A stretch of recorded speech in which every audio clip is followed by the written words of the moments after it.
Hello दोस्तों, तो कैसे हैं आप लोग। उम्मीद करता हूं कि आप लोग भी ठीक होंगे। तो पिछली वीडियो में आवाज़ काफ़ी कम थी, तो शायद इस बार ऐसी कोई प्रॉब्लम नहीं होगी। तो ये है हमारे फर्स्ट चैप्टर का फोर्थ पार्ट। अगर आपको प्रीवियस 3 पार्ट देखने तो उनका लिंक आपको डिस्क्रिप्शन में मिल जाएगा। और साथ ही जितना अभी तक हमने पढ़ा है और इस पार्ट में हम जितना पढ़ेंगे उनके नोट्स भी आपको डिस्क्रिप्शन में मिल जाएंगे, तो उन्हें ज़रूर से डाउनलोड कर लीजिएगा। तो आगे बढ़ने से पहले हम थोड़ा रिवीजन कर लेते हैं और जानते हैं आधुनिक दृष्टिकोण के बारे में। आधुनिक दृष्टिकोण। आधुनिक दृष्टिकोण वह दृष्टिकोण है जो दूसरे विश्व युद्ध के बाद पूरी तरह से विकसित हो पाया, जिसमें राजनीति के अध्ययन के लिए प्रमुख रूप से राज्य व उसके संस्थाओं पर ध्यान देने की बजाय राज्य सरकार उसके संस्थान में शामिल व्यक्तियों के राजनीतिक व्यवहार व क्रियाओं का अध्ययन किया जाता है।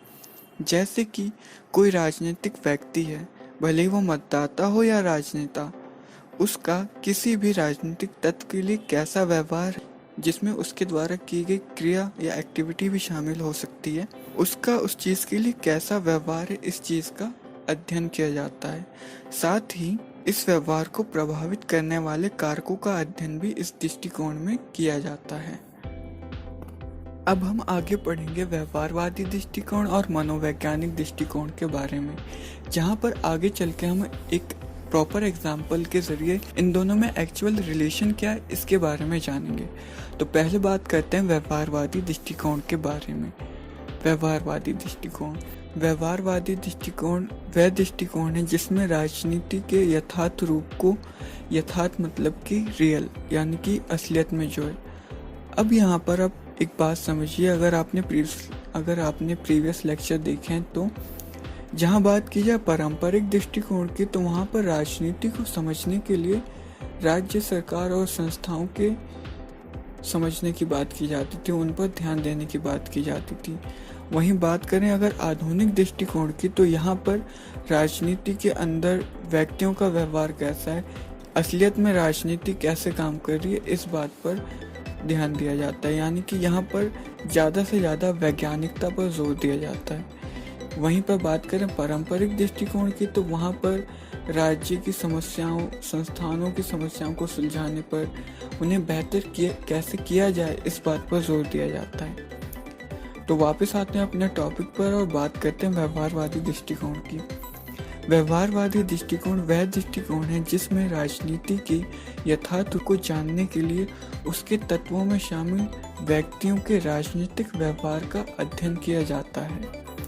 वहीं बात करें अगर मनोवैज्ञानिक दृष्टिकोण की, तो मनोवैज्ञानिक दृष्टिकोण वह दृष्टिकोण है जिसमें उन मनोवैज्ञानिक तथ्यों, साइकोलॉजिकल फैक्ट का अध्ययन किया जाता है जो किसी राजनीतिक व्यक्ति के राजनीतिक व्यवहार को प्रभावित या तय करते हैं। अब इसे एक प्रॉपर एग्जाम्पल से समझते हैं। मान लीजिए कि आप एज अ रिसर्चर या शोधकर्ता के रूप में एक विलेज में मतदाताओं के व्यवहार को समझने के लिए जाते हैं।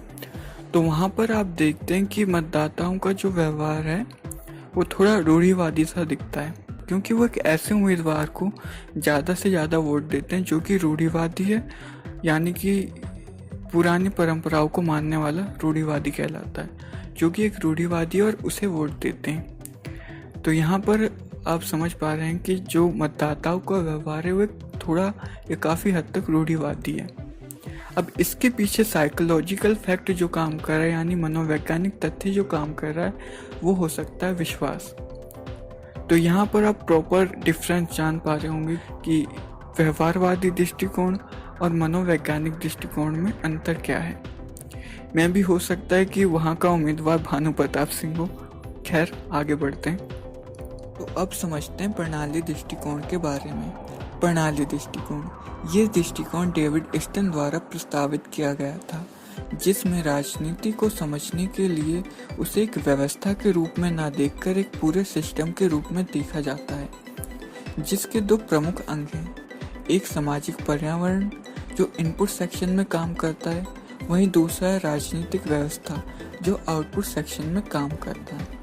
तो इसे विस्तार पूर्वक समझते हैं डेविड ईस्टन के मॉडल के द्वारा। तो जैसा कि यहाँ पर आप डेविड ईस्टन का मॉडल देख पा रहे होंगे, तो यहाँ पर इसके कुछ अंग हैं: सामाजिक पर्यावरण, राजनीतिक व्यवस्था, आधिकारिक निर्णय और पुनर्निवेश यानी कि फीडबैक। तो चलिए इसे समझते हैं। तो मान लीजिए सामाजिक पर्यावरण में कुछ मांगे उठती हैं, फिर उन्हें समर्थन मिलता है जिसके जरिए वो राजनीतिक व्यवस्था तक पहुंचती है, जहां पर उन मांगों की जांच होती है।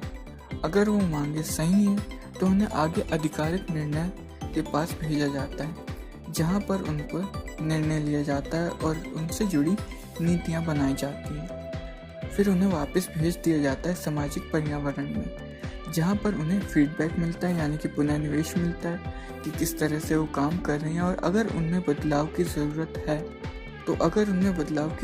है और अगर वो बदलाव आवश्यक है तो फिर से उन्हें समर्थन मिल जाता है, जिससे वो फिर से राजनीतिक व्यवस्था में पहुंच जाती हैं। तो इस तरह से चक्र पूरा होता रहता है। तो इसे समझते हैं अब एक प्रॉपर एग्जाम्पल के जरिए। अब मान लीजिए सामाजिक पर्यावरण में मांगे उठती हैं कि वस्तुएं होनी चाहिए और सिविल सर्विसेज होने चाहिए, तो वो मांगों को समर्थन मिलता है। अब समर्थन का मतलब ये नहीं कि 4 लोग आके कहते हैं कि हाँ ये मांगे पूरी करो। समर्थन का मतलब है ऐसे तत्व या फैक्ट जो उन मांगों को उचित ठहराते हैं, जैसे कि हाँ ये मांगे सही है क्योंकि इन मांगों से राज्य को कर मिलेगा, लोक कल्याण होगा और राज्य का रेवेन्यू जनरेट होगा यानी कि राजस्व मिलेगा जब हम सेवाओं पे कर वगैरह लगाएंगे। तो इन मांगों और समर्थन को लेकर इनपुट जाता है राजनीतिक व्यवस्था में, वहाँ पर उनकी जांच की जाती है और फिर उन्हें आगे भेजा जाता है आधिकारिक निर्णय में, यहाँ पर उनसे जुड़े निर्णय लिए जाते हैं। फिर उन पर नीतियाँ बनाई जाती हैं और वो नीतियाँ सामाजिक पर्यावरण में लौट जाती हैं। नीतियों के रूप में वहाँ पर सिविल सर्विसेज दी जाती है, वस्तुएं दी जाती हैं और उन पर टैक्स लिया जाता है।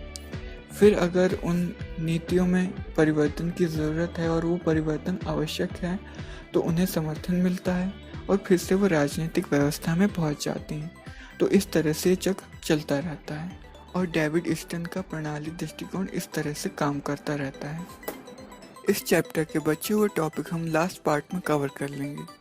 DOSOL की हर जानकारी के लिए हमारे चैनल को सब्सक्राइब करें।